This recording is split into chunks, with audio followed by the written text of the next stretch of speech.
নমস্কার বন্ধুরা, মেয়লি রান্নাঘরে সবাইকে স্বাগত। আজকে আমি তৈরি করব ক্ষীর কদম। তার জন্য প্রথমে আমি কড়া বসিয়ে দিয়েছি, দিয়ে একটু জল দিয়ে দিলাম। 1 লিটার দুধ আমি আগে ছানা তৈরি করে নেব।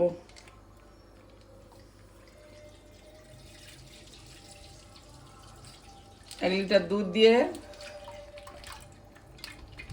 আপনারা চাইলে ফুল ক্রিম দুধ দিতে পারেন। আমি ফুল ক্রিম দুধ দিইনি।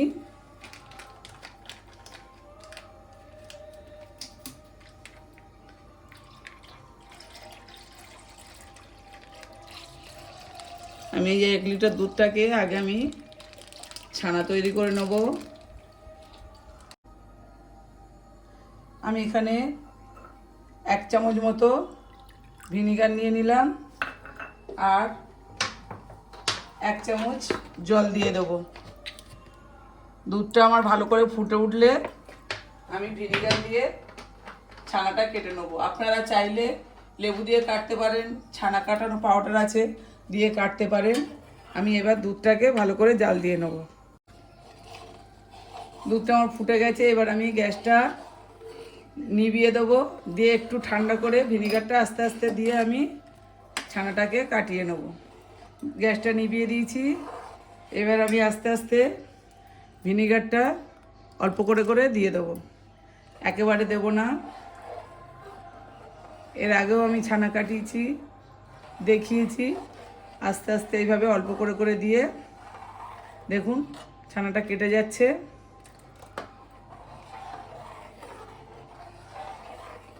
এবার আমি পুরোটা ঢেলে দেবো। দেখুন ছানাটা আমার কি সুন্দর কাটা হয়ে গেছে।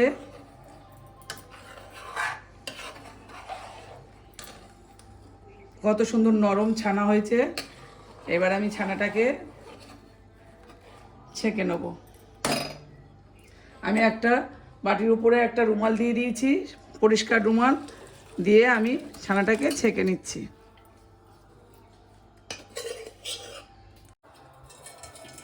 ছানাটা আমি এইভাবে ছেঁকে নিয়েছি। এবার আমি এতে একটু জল দিয়ে ভালো করে ধুয়ে নেব। আমি লেবু দিইনি, খুব টক হবে না, তবু ভিনেগার দিয়েছি। তাই আমি ছানাটাকে ভালো করে ধুয়ে নেব।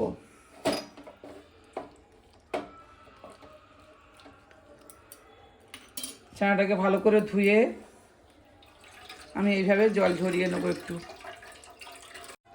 এভাবে আমি আস্তে করে ছেঁকে নিলাম। দেখুন আমার 1 লিটার দুধে 200 গ্রাম মতো ছানা হয়েছে। এবার ছানাটাকে আমি হাতের সাহায্যে ম্যাশ করব না, আজকে আমি মিক্সিতে এটাকে ম্যাশ করে নেব। ছানাটা একটু ঠান্ডা হলে ছানাতে আমি দিয়ে দেবো একটু 1/2 চামচ কর্নফ্লাওয়ার,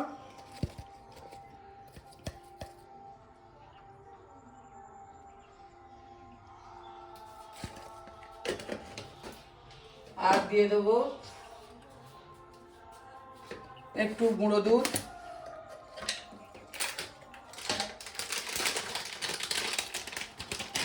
হাফ চামচ মতো গুঁড়ো দুধ, আর দেবো চিনি একটু, অল্প একটু চিনি, আর দিয়ে দেবো 1/2 টিস্পুন ময়দা।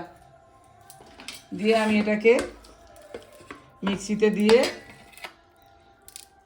ভালো করে পেস্ট করে নেব। মিক্সিতে দিয়ে আমি ছানাটাকে ম্যাশ করে নিলাম। আপনারা হাতেও করতে পারেন, এর আগে আমি হাতেও করেছি। মিক্সিতে দিলে তাড়াতাড়িও হয় আর ভালো হয়, ওই জন্য আমি মিক্সিতে করে নিলাম। ছানাটা সব আমি মিক্সি থেকে বের করে নিয়েছি। দেখুন কি সুন্দর একদম মোলায়েম হয়ে গেছে। এবার এটাকে আমি ভালো করে আর একটু হাত দিয়ে করে নেব, নিয়ে আর লেচি কাটবো। আমি যতক্ষণ রসগোল্লাটা তৈরি করব ক্ষীরকদমের, ততক্ষণ আমি চিনির রসটা করে নেব। আমি এখানে 250 থেকে 300 চিনি দিয়ে দিলাম। এবার জল দিয়ে দেবো আমি এই বাটির 3 বাটি।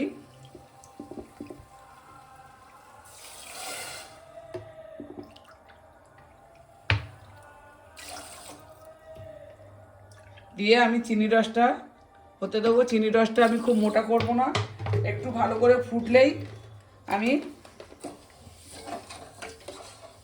রসগোল্লাগুলো দিয়ে দেবো।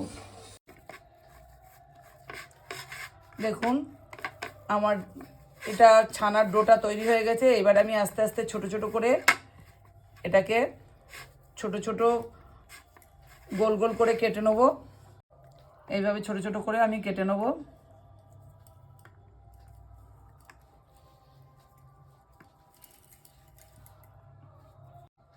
ততক্ষণ আমার চিনির রসটা ওখানে হয়ে যাবে। এইভাবে আমি ছোট ছোট করে রসগোল্লাগুলো তৈরি করে নেব। এইভাবে সবগুলো করে নেব। সব রসগোল্লাগুলো আমার তৈরি করে নেওয়া হয়ে গেছে, আর রসটাও আমার হয়ে গেছে। এবার আমি রসে দিয়ে দেবো রসগোল্লাগুলো, এক এক করে সব ছেড়ে দেবো। রসে দিয়ে আমি এটাকে এইভাবে মিনিট 15 হতে দেবো।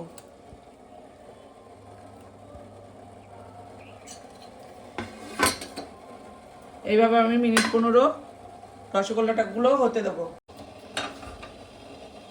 যতক্ষণ আমার রসগোল্লাগুলো হচ্ছে ততক্ষণ আমি একটা ফ্রাইং প্যানে আমি সন্দেশটা তৈরি করে নেব।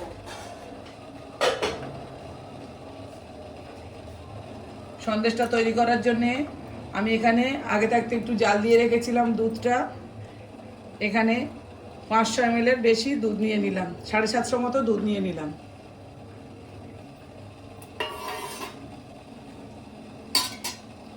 এটাকে আমি একটু ভালো করে ঘন করে নেব। আগে একটু হালকা গরম হলে ওর মধ্যে আমি গুঁড়ো দুধ মিশিয়ে দেব।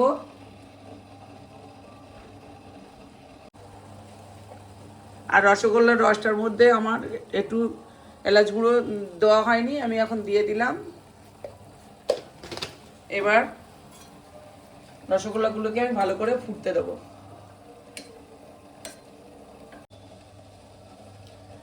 হালকা গরম হয়েছে, আমি এবার এতে দুধটা দিয়ে দেব। গুঁড়ো দুধটা দিয়ে আমি ভালো করে নেড়ে নেব। বেশি গরম করলে দুধটা ডালা ডালা হয়ে যাবে, ওই জন্য আমি হালকা গরমে দুধটাকে দিয়ে ভালো করে এইভাবে নেড়ে নেব। এবার আমি দুধটা গুলে গেছে, এবার আমি এতে চিনি দিয়ে দেব।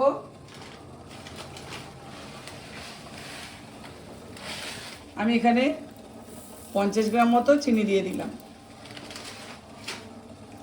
দিয়ে আমি এটাকে ভালো করে নেড়ে ঘন করে আমি একটা সন্দেশের ডো মতো তৈরি করে নেব।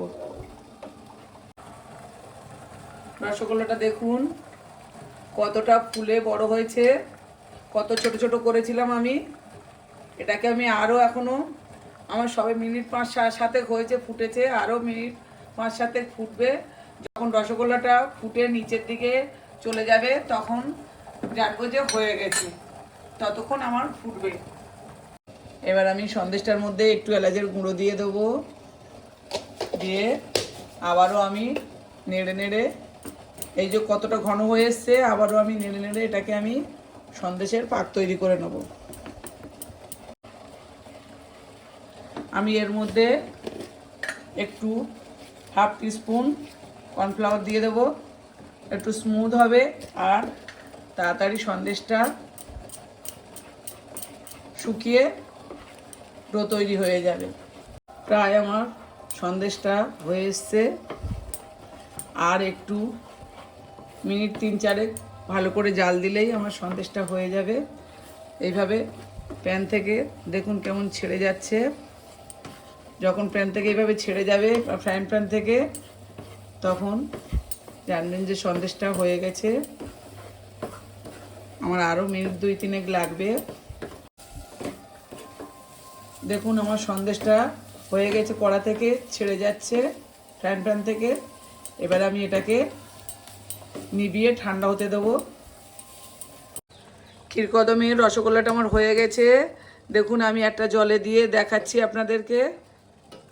দেখুন জলের মধ্যে দিলে কেমন ডুবে যাচ্ছে, তার মানে রসগোল্লাটা আমার হয়ে গেছে। এবার আমি গ্যাসটা নিভিয়ে দেবো, দিয়ে তারপরে ঠান্ডা হলে আমি সবগুলো আপনাদেরকে তুলে আর দেখাচ্ছি। রসগোল্লাগুলো আমার ঠান্ডা হয়ে গেছে, আমি এইভাবে সবগুলো তুলে নেব, সবগুলো তুলে আপনাদেরকে দেখাচ্ছি।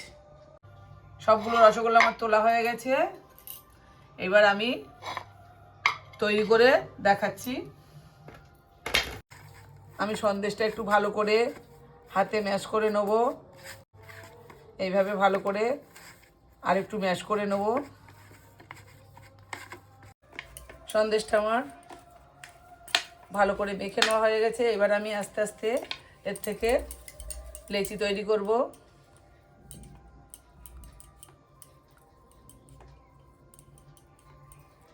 একটু বড় বড় লেচি করতে হবে, এইভাবে লেচি করে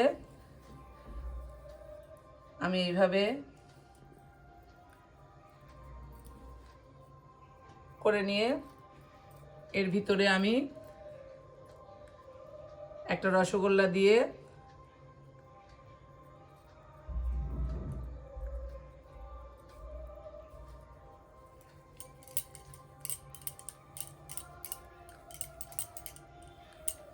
এভাবে তৈরি করে নেব। নিয়ে আমি এখানে খোয়া ক্ষীর গ্রেট করে রেখেছি, আপনারা চাইলে না শুকনো নারকেল দিয়েও করতে পারেন। আমি খোয়া ক্ষীরের মধ্যে এইভাবে কোটিং করে নেব।